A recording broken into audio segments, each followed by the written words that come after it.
Bismillahirrahmanirrahim. In the name of Allah, who is the most merciful, the most compassionate. Hello dear students, how are you? I hope you're all doing well. سلامونه ګرانو زده کوونکو، وخت مو په خیر. هیله لرم چې تاسو ټول به روغ جوړ اوسئ او خپل درسونه به په صحیح توګه سره لولئ او د نن ورځې لوست لپاره په چمتو اوسئ. ګرانو زده کوونکو، زموږ د نن ورځې لوست د دویم فصل لومړی لوست ده. نن موږ څه کوو؟ د دویم فصل شروع کوو. د دویم فصل خپل عنوان، جنرال عنوان، ټایټل چې ده هغه څه شي ده؟ کنزرویشن چې ته ویل کېږي ساتنې ته ویل کېږي. اول راځو د دغه فصل عمومیات لولو. د دې لپاره چې دغه لومړی لوست یې چې ده حجم زیات نه ده بلکې 2 صفحې ګنجایش لري. هغه هم لومړی صفحه یې چې ده، لومړی پاڼه یې څه شی دي؟ عمومیات دي. او دویمه پاڼه کې یې سوالونه موږ ته راکړي، پوښتنې راکړي دي. د دې تر څنګ دغه لوست مو چې ولوست، راځو بیا دویم او دریم لوست دی هم. اوس لومړی لوست لولو. د دې تر څنګ څه کوو؟ اول راځو عمومیات لولو چې په دغه فصل کې باید موږ په کوم موضوعاتو باندې خبرې وکړو. سو په دې فصل کې موږ په څه شي خبرې کوو؟ ټاک اور ډسکس اباوت کنزرویشن. موږ لومړی څه شی کوو؟ د ساتنې په اړه باندې خبرې کوو یا هم بحث کوو. دې تر څنګ لرن past perfect passive یو ګرامري عنوان ده چې هغه څه شی ده؟ past perfect passive ده. past perfect passive به موږ لولو، جملې به پکې جوړو، ګورو چې سټرکچر څه شی ده او څنګه کولی شو چې موږ پکې جملې جوړو. د دې تر څنګ read the topic about conservation and urgent need. ښه، یو ټاپک ده، یو موضوع ده د کوم عنوان تر لاندې؟ conservation and urgent need، یعنی ساتنه چې یو عاجله څه شی ده؟ اړتیا ده. هغه به لولو. اخر کې know the new words and use them in sentences. څه شی کوو؟ نوي لغاتونه به زده کوو، لولو یې د ګرامر له لحاظ ده او بیا به څه شی کوو؟ همغه لغاتونو ته به جملې جوړو. نو ګرانو زده کوونکو، دا و د دویم فصل عمومیات، دغه موضوعات دي چې باید موږ په دغه فصل کې پرې خبرې وکړو. اوس راځو خپل پاتې لوست ته. نو ګرانو زده کوونکو، اوس راغلو 14مې پاڼې ته. 14مې پاڼې کې لومړی کې موږ ته ویل دي چې تاسو د کنزرویشن په اړه باندې خپل ښوونکي سره او خپل ټولګیوالو سره بحث وکړئ، خبرې وکړئ، ووایئ چې کنزرویشن څنګه ده او په کومو لارو موږ کولی شو چې له یو شي یو ځای څخه څه وکړو؟ مراقبت او ساتنه وکړو. او بیا وایي څه شی وکړئ؟ دلته یې موږ ته ځینې پوښتنې راکړي دي، ویل دي چې دغه پوښتنې باید تاسو څنګه کوئ؟ ځواب کوئ. راځم دغه پوښتنې درته لولم. تاسو څه شی وکړئ؟ کوښښ وکړئ چې د دغه پوښتنو ځوابونه پیدا کړئ او هر یو ته یې ځواب ورکړئ. ښه، راځو کتاب ته. کتاب په دې برخه کې A. What does conservation mean؟ وایي کنزرویشن په څه معنا ده؟ یعنی ساتنه، دغه کلمه څه شي ته راجع کېږي او په څه معنا ده؟ B.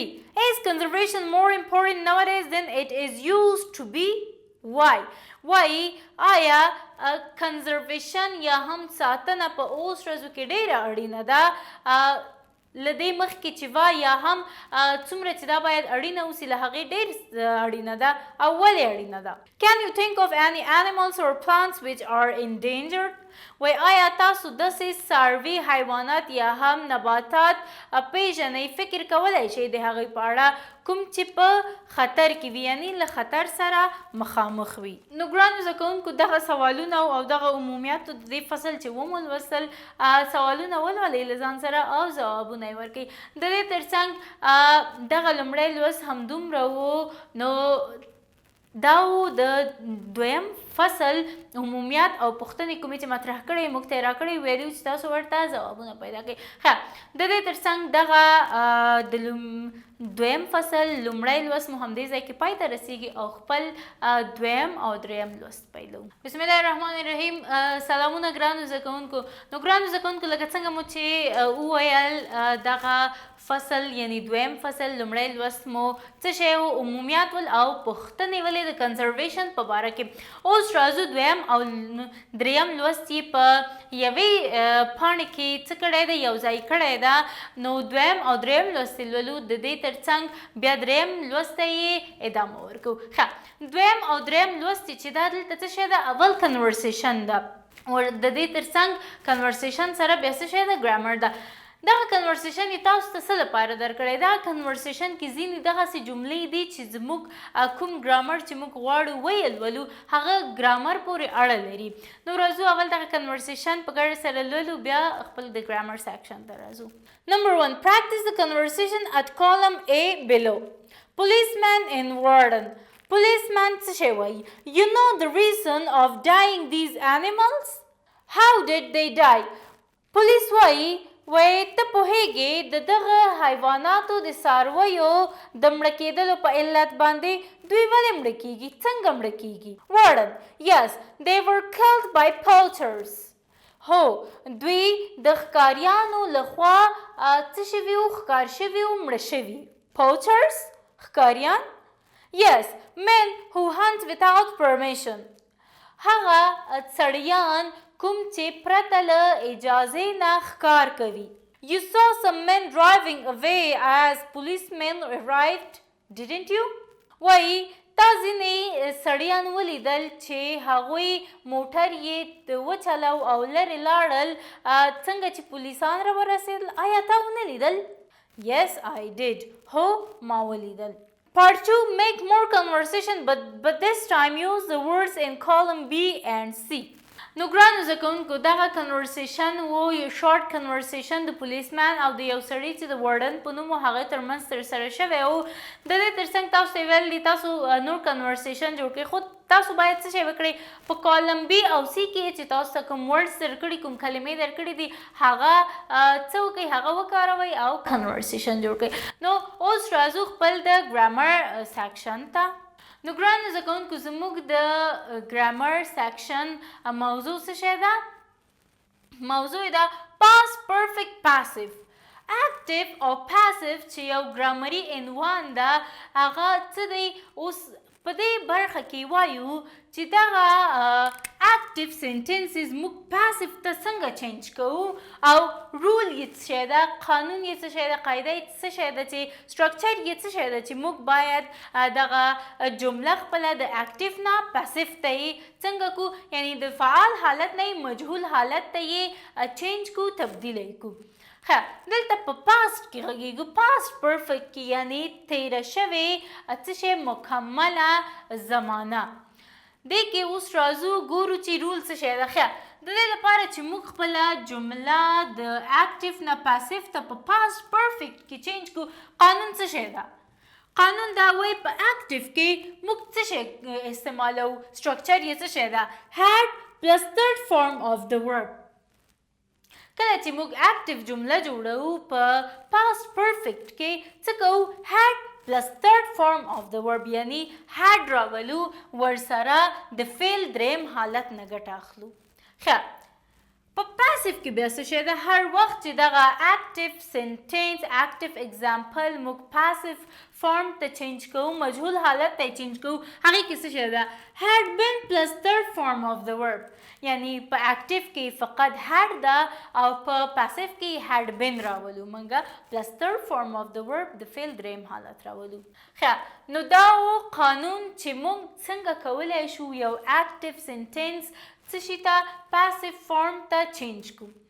راځو اگزامپلز ته. اول د اکټیو اگزامپلز ولولو یعنی اکټیو وایس اگزامپلز څه شی دی؟ اول he had taken lunch.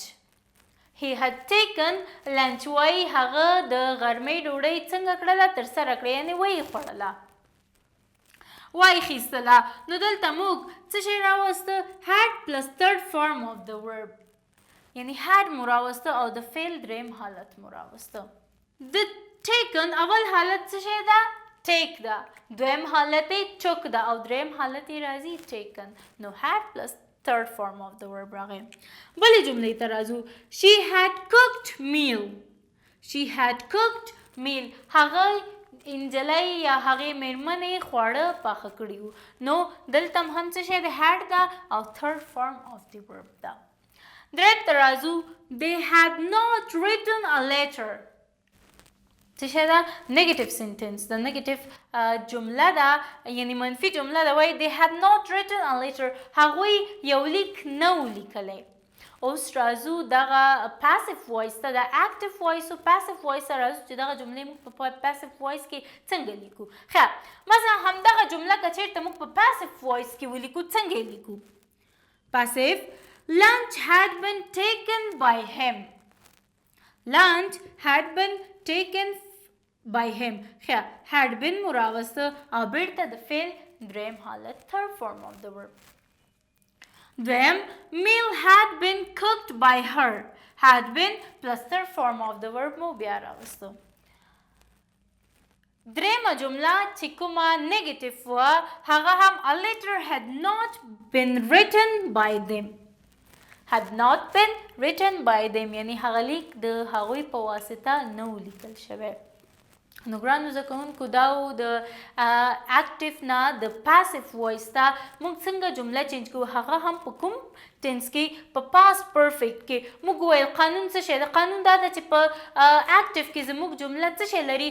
هیډ لري پلس ثرډ فارم آف د ورب. همدغه جمله چې کله موږ پاسیف وایس ته چینج کوو پاسیف وایس کې څه شی لري؟ موږ هیډ been plus third form of the verb وي. او دا هم جملې تاسو هم کولی شئ چې نور ریسرچ وکړئ تحقیق وکړئ او ځان نور هم پوه کړئ چې موږ په پاست پرفیکټ کې یا هم په نورو زمانونو کې ټینسونو کې موږ څنګه کولی شو چې یو جمله د اکټیو وایس نه پاسیف وایس ته چینج کړو. ښه دا و د ګرامر سیکشن. اوس راځو خپل پاتې لوست. نو ګرانو زده کوونکو زموږ پاتې لوست هم د ګرامر سیکشن ته که راشو نو دلته څه شی ده؟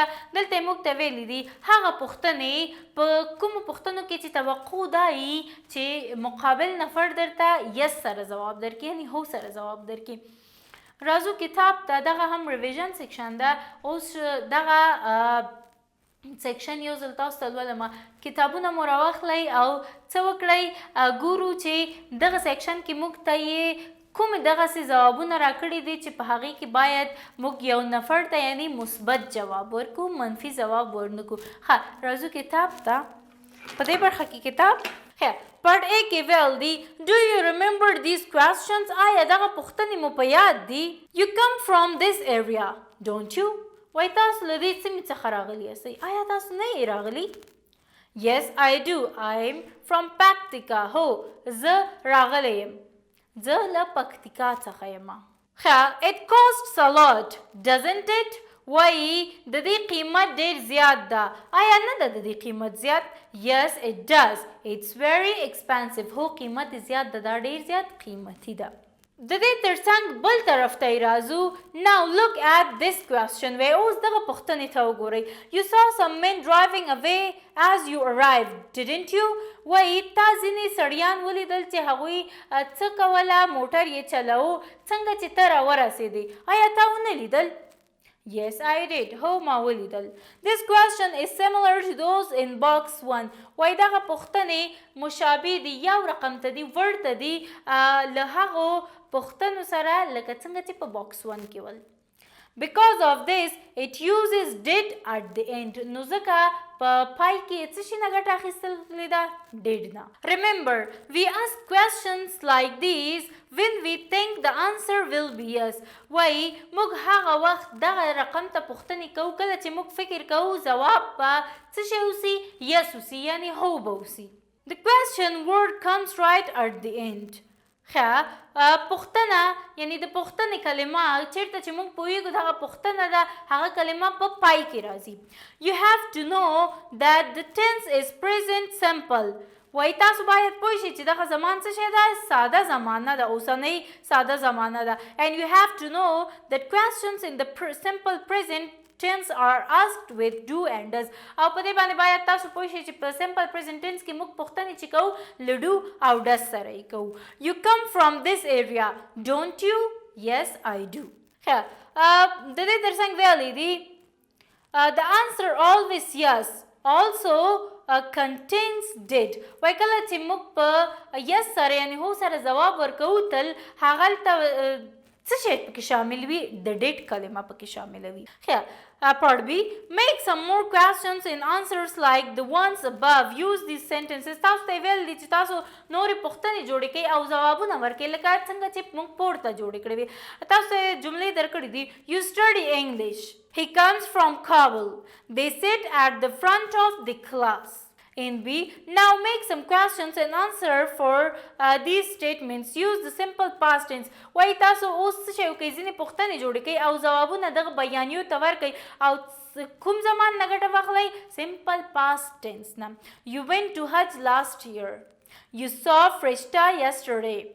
They knew my father. You won the football cup.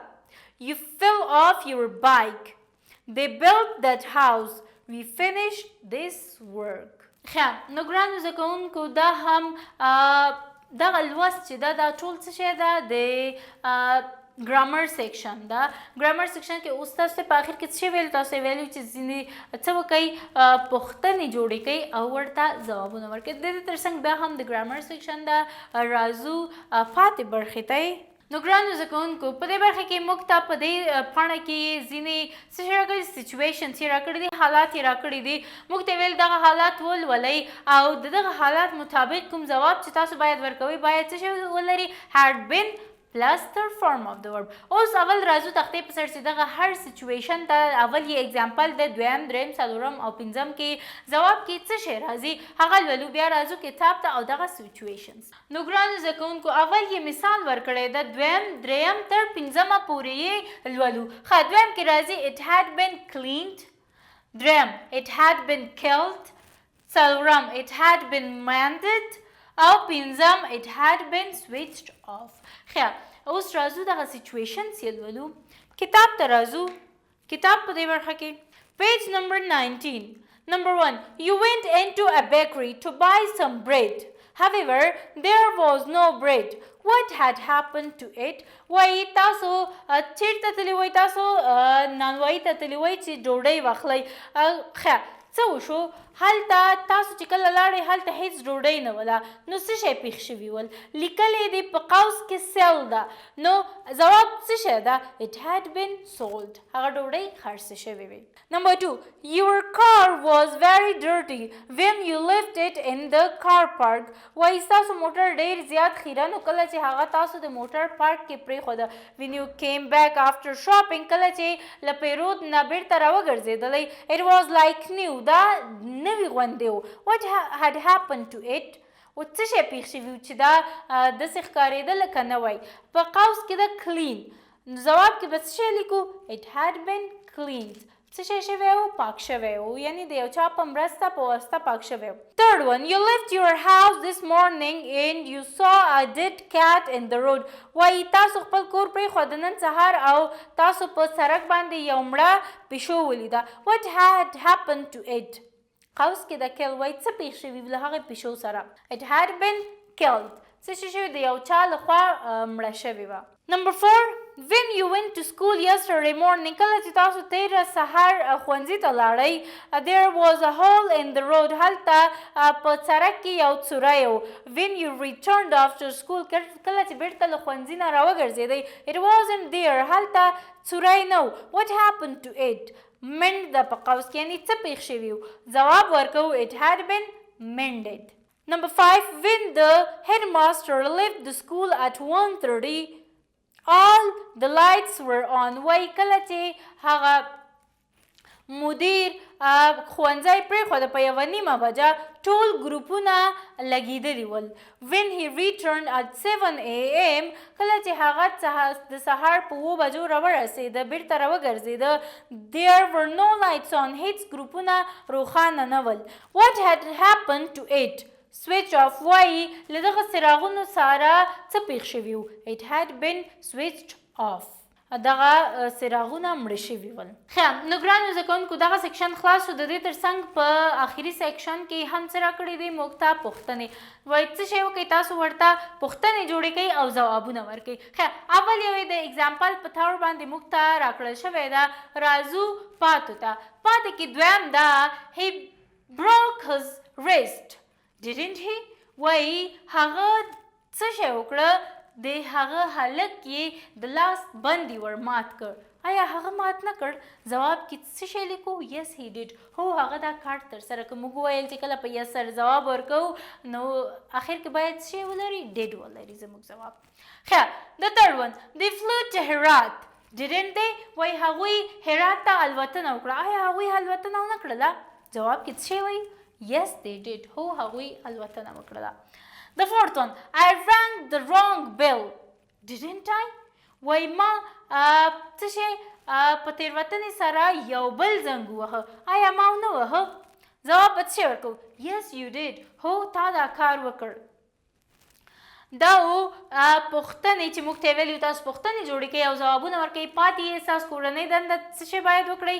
تاسو هم باید د دغه غوندې پوښتنې جوړې کړئ او ځوابونه ورکړئ. نو ګرانو زده کوونکو دا و د نن ورځې لوست چې له لومړي نه تر دریم لوسته پورې مو ولوسته. که بیا هم په دې برخه کې پوښتنې لرله کولی شئ له موږ څخه یې په کومنټونو کې وپوښتئ. تر بیا ښه وخت او ښې چارې ولرئ.